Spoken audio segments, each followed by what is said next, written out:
கிறிஸ்துவுக்குள் பிரியமானவர்களே, இந்த மனமகிழ்ச்சியான காலை வேளையிலே உங்களை சந்திப்பதில் மிகவும் மகிழ்ச்சி அடைகிறேன். இன்றைய தினம் நாம் தியானிக்கப் போகிற வசனம் ஏசாயா தீர்க்கதரிசியின் புத்தகம் 60ஆம் அதிகாரம் 20ஆம் வசனம்.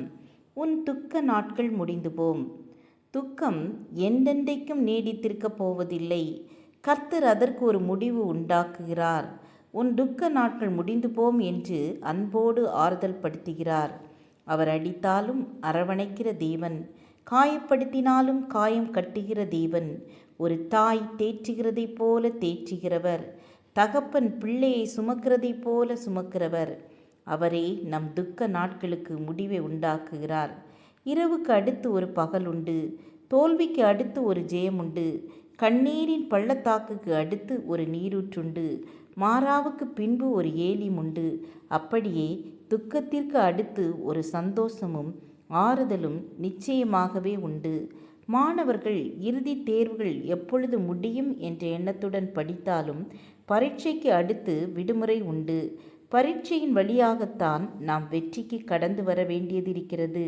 துக்க நாட்கள் முடிந்து போம் என்று கர்த்தர் வாக்களித்ததோடு துக்கம் சந்தோஷமாய் மாறும் என்றும் வாக்களிக்கிறார்.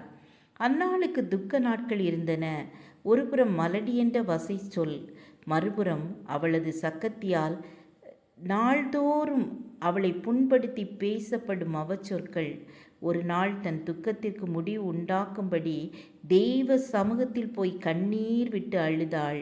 வேதம் சொல்லுகிறது, அப்பொழுது அவள் உம்முடைய அடியாளுக்கு உம்முடைய கண்களிலே தயை கிடைக்க கடவது என்றாள்.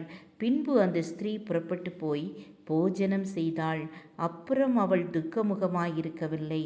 நீங்கள் ஜெபத்தில் கர்த்தருடைய பாதத்தில் எதை வைக்கிறீர்களோ அதை அவர் பொறுப்பெடுத்து கொள்ளுவார். துக்கத்தோடு கண்ணீர் விட்டு மன்றாடி கொண்டிருக்க தேவையில்லை. கர்த்தர் மேல் பாரத்தை வைத்துவிட்ட பிறகு விசுவாசத்துடன் இளைப்பாற கற்றுக்கொள்ள வேண்டும். ஆம் என கண்பானவர்களே, உங்கள் துக்க நாட்கள் முடிந்து போகிறபடியினால் விசுவாசத்தோடு தேவனை துதிப்பீர்களா? அப்பொழுது இன்றைக்கு மலை போல இருக்கிற பிரச்சனைகளும் உள்ளத்தை முள் போல குத்தி கொண்டிருக்கிற பிரச்சனைகளும் மாறி சமாதானமும் சந்தோஷமும் உங்களை நிரப்பும்.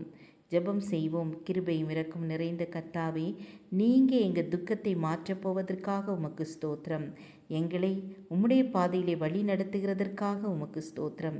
இயேசுவின் நாமத்தில் பிதாவே, ஆமேன் ஆமேன். God bless you.